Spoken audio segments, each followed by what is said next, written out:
उसके साथ बोरॉन डालो, उसकी स्पीड अप करता है और कैल्शियम डायरेक्ट फ्रूट लेता है। तो कैल्शियम की स्प्रे आप अपने शेड्यूल में लाए। अब बात आएगी कैल्शियम कितनी मात्रा में लाए।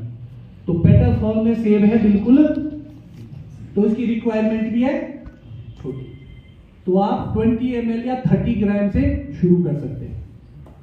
अगले में 40 डाल दो, फिर 50 डाल दो, फिर 60 डाल दो, क्योंकि एक बार का खाया थोड़े नहीं चलेगा। जब आप उसको स्प्लिट डोजेस में डालेंगे तोड़ तोड़ के, तो वो ग्रहण ज्यादा करेगा। अब जैसे जी मेरे को सुबह मैसेज आई जी, 2 मैसेज आई कोटखाई से और एक मेरे गांव से। उन्होंने मुझे बोला कि पीएच रिपोर्ट भेजी जी। उनका पीएच 4.5 और 4.5 है। वो बोलते कि जी हमने किसी से पूछा था कि जी 2 साल में 7 आ जाएगा आपका पीएच। मैं कहा जी वो तो मैं कहा साक्षात भगवान है। तो मैं कहा जी मेरे दर्शन भी करा लो। मैं कहा कोई साइंटिस्ट है तो उसका बता दो एड्रेस। एक्चुअल में जी हम लोग बिगड़ जाते हैं इन बातों में।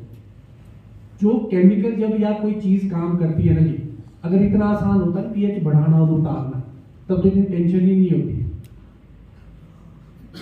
कम से कम अगर आपने 5 से 7 पीएच लेना तो कम से कम 5 से 6 साल लगेगी किसी भी फार्मर को। चूना ही लाएगा ना, डोलोमाइट लाइन लाएगा। तो चूना ऐसा थोड़े नहीं कि मेरी कमी है जी मैं कट्टा डाल देता हूँ पूरी मिट्टी का पीएच बदल जाएगा। उसकी मात्रा होती है, आप 1, 1.5, 2 किलो तक डाल सकते हैं। और एक तरीका होता है, हाइड्रोजन रिलीज हुए यूरिया से, उसकी वजह से पीएच डाउन हुआ। ऊपर से पानी आया, हाइड्रोजन प्लस रिलीज हुआ। जब वो मिक्स हुआ तो उससे जब आप उसको न्यूट्रल करने की ओर जाएंगे तो चूना करेगा, लाइम करेगा उसको। और बहुत सारे लोग यहाँ ऐसे भी होंगे, मैंने कई सालों से चूना डालता, चूना डाल देता हूँ। कभी भी चूना ऐसा नहीं डालना। पहले सॉइल टेस्टिंग करें कि आपको चूने के भी प्रकार है। एक पीएच बढ़ाने के लिए आता है, घटाने के लिए आता है। और अगर आपने गलत प्रैक्टिस कर दी तो आपको 6 से 7 साल इंतजार करना पड़ेगा पीएच को न्यूट्रल करने के लिए। तो इसीलिए आपको ध्यान रखना पड़ेगा इन चीजों का। तो रस्टिंग की जो मेजर प्रॉब्लम है जी, उसके लिए आप पीजीआर इस्तेमाल कर सकते हैं। हार्श केमिकल को, ओवर डोजिंग को आप कम करें, जो रिकमेंडेड है उतनी डालें और मिक्सिंग करने से बचें। तो डेफिनेटली मैं आपको बताना चाहूंगा जी, मेरे भी बहुत रस्टिंग होती थी। आज मुझे लगता है कि मुझे तो 1% भी नहीं। लगभग 2012 से मैं भी पीजीआर इंपोर्ट करके लाता था, अब तो लीगल हो गया। तो हमारे तो इतनी प्रॉब्लम नहीं आती। हाँ, इस साल थी, इस साल तो सबकी थी। वो वेदर की भी थी, पत्तों बचाने के लिए स्प्रे ज्यादा करनी पड़ी। तो ज्यादा स्प्रे भी करेंगे तो वैसे जो साइंस बोलती है जी, लगभग 20 दिन से पहले कोई स्प्रे नहीं करो। 20 दिन का गैप कम से कम होना चाहिए।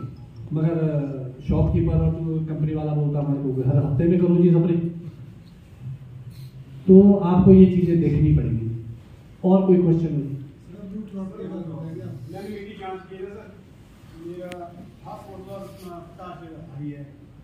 हाई है कि वेरी हाई है?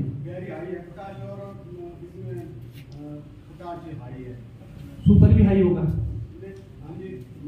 मैंने आपको जी इससे पहले बता दिया कि जो हमारा हिमालयन रेंज है उसमें क्या है, पोटाश और सुपर सबके यहाँ। देखो जी पीएच आपका ठीक है, थोड़ा सा बढ़ाने की जरूरत है। आप 1 किलो डोलोमाइट चूना इस साल डालो, 1 अगली साल डालो, 1 उसके अगली साल डालो, 3 एक साल में ठीक हो जाएगा। लगभग 6.5 से 7.5 के बीच आ जाएगा आपका। तो आपको डाला। अच्छा, सुपर और पोटाश की बात की तो मैं बिना देखे ये बता सकता हूँ कि 15 साल तक आपको सुपर और पोटाश डालने की आवश्यकता नहीं है।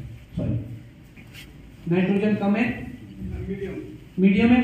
तो जो रेगुलर आपकी प्रैक्टिस, आप नाइट्रोजन डालते रहे साल में 3 बार तोड़ के। 1 साल में एक फलदार पौधे को 750 ग्राम नाइट्रोजन की आवश्यकता पड़ती है। और अगर हम उसको कैल्शियम नाइट्रेट से कन्वर्ट करें तो आपको लगभग एक पौधे में कम से कम 5 से 6 किलो खाद डालनी पड़ेगी, तब आपको 750 ग्राम नाइट्रोजन उपलब्ध होगी। और इसका मतलब ये नहीं कि हमने 6 किलो डालनी। उसका मतलब है कि जब तक आपके पास सॉइल टेस्ट नहीं होगी कि हमारे पास रेंज क्या है, कितनी मात्रा हमने नाइट्रोजन देनी है, कितना अवेलेबल फॉर्म में है हमारे पास। अगर आप यूरिया का इस्तेमाल करते हैं तो उसके बाद जरूर चूने का इस्तेमाल करें, क्योंकि वो पीएच को डाउन करता है। Dolomite lime, gypsum lime pH को घटाने के लिए होता है, डोलोमाइट पीएच को बढ़ाने के लिए। और कोई क्वेश्चन? अच्छा, जब रूट रॉट के बारे में बात आई, सबसे पहले जी सबसे ज्यादा तो वैसे मैंने पीछे भी बता दिया था आपको कि रीप्लांटेशन जो डिजीज है उसमें सबसे आगे है रूट रॉट, कॉलर रॉट है, फाइटोबैक्टीरिया है, अलग अलग रूट है रूट रॉट के। तो एक तो ऐसी टेक्नोलॉजी है अवेलेबल है।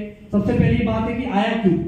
देखो जी, एक चीज आती है वाटर लॉगिंग। जो आपका ये क्षेत्र है ना जी, यहाँ ज्यादा बारिश है, यहाँ पानी रुकता भी होगा, तो जितना ज्यादा मॉइस्चर रहेगा उतना ज्यादा रूट रॉट है।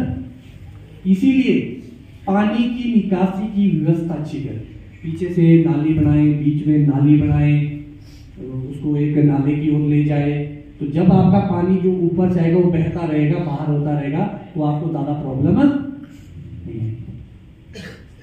एक दूसरा, जो आपका पौधा लगाने की विधि है उसको थोड़ा सा सुधार कीजिए, खासतौर पर नई प्लांटेशन में।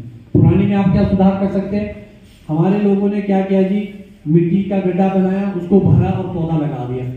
उसके बाद एक गलती और की, जब आपने नर्सरी से पौधा खरीदा तो जो कलम की थी वो बिल्कुल नीचे थी। तो जो ग्राफ्टिंग यूनियन है वो नर्सरी की जब आप पौधा खरीदते हैं तो ये देख के खरीदे कि वो 6 से लेकर 9 इंच तक या 1 फुट तक ऊपर हो। जब ग्राफ्टिंग यूनियन ऊपर होगा, क्या आपने देखा होगा ना, कलम जैसे पौधा बढ़ता तो कलम नीचे की ओर जाती है, तो जैसे ही वो नीचे मिट्टी के कांटेक्ट में आती है उसकी कॉलर रॉट, नेट कॉलर उसका सड़ने लग जाता है, तो इसलिए कॉलर रॉट हो जाता है। दूसरा, पौधे लगाने के बाद हम खोदते हैं, बीजते हैं, आलू क्या क्या बीजते हैं, तो मिट्टी इकट्ठी होती है जी, और हम उसके आपके तौलिए से बनते हुए वाले पहले से मिट्टी उठा के, तो जब आप एक ढेर लगाते हैं जी तो वो सफोकेट होता है, एयर वेपोरेशन होनी चाहिए, सॉरी जी, जगह को भी ऑक्सीजन की आवश्यकता होती है, आपको थोड़ी। तो जो पौधा होता है उस मिट्टी को बाहर कीजिए बिल्कुल समतल, और जो पौधा है उसको ऊपर लगाइए। जब आप गड्ढा भरते हैं तो उसको लगभग 1 फुट तक ऊपर उठाए, तो 1 फुट तक ऊपर उठाए, पौधा ऊपर लगाए, ताकि वो जब बैठेगी वो मिट्टी तो वो मिट्टी के लगभग सेट लगाए। इस वजह से भी रूट। अब बात आती है आज के जमाने में समाधान क्या क्या हो सकते हैं।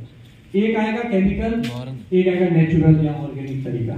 तो जो केमिकल में आएगा, आपके कॉपर बहुत अच्छा काम करेगा, नीला तोता। दूसरा जो काम करेगा, आपने एक बायर का आता है एलिएट, वो आता है और बेबिस्टीन को मिक्स करें, ठीक है जी। अगर कॉलर रॉट है तो बेबिस्टीन बिल्कुल ना, तो ये चीज मिक्स करके आप रूट रॉट के लिए कार्य कर सकते हैं। उसके बाद आता है ऑर्गेनिक और नेचुरल तरीका, वो है ट्राइकोडर्मा और सूडोमोनास। कल्चर मिलते जी मार्केट में, लैब में भी मिलते हैं। अब स्थिति आ चुकी है कि हमारा फार्मर सोचता है कि 400 रुपए का लीटर है, 1 टन बनेगा, कितने में चलेगा, क्या करूं। तो जो ये कल्चर है, जो सुभाष पालेकर जी की प्राकृतिक खेती है, तो उसके तहत आप अपने घर में जो जीवामृत वगैरह बनाते हैं उसमें भी वो चीजें मिलेगी। अगर आप लाते हैं तो वो कल्चर घर में गुड़ और बेसन के साथ आप तैयार कर सकते हो, विधि तो सबको पता है। तो वो कल्चर बना के आप उसको भी ड्रेंच कर सकते हैं जी, साल में 2-3 बार। जितना आप उसको डालेंगे, हो क्या गया कि जो फ्रेंडली पॉपुलेशन दीजिए हमारी। और एक बड़ी बात है जी, जब मिट्टी का पीएच घटता है ना तो फंगल डिजीज फैलते हैं, मतलब रूट रॉट, कॉलर रॉट, ये वाली चीजें फैलेंगी। और जब आपका पीएच 7 से ऊपर जाएगा तो बैक्टीरियल इंफेक्शन फैलता है। अगर आपके बगीचों में रूट रॉट की प्रॉब्लम है तो क्लियर सी बात है कि आपका मिट्टी का पीएच डाउन है। तो सारा रोल में पीएच पे आता है। बहुत महत्वपूर्ण चीज है इलेक्ट्रिक कनेक्टिविटी आपकी सॉइल की क्या है, आपका ऑर्गेनिक मटेरियल कितना है।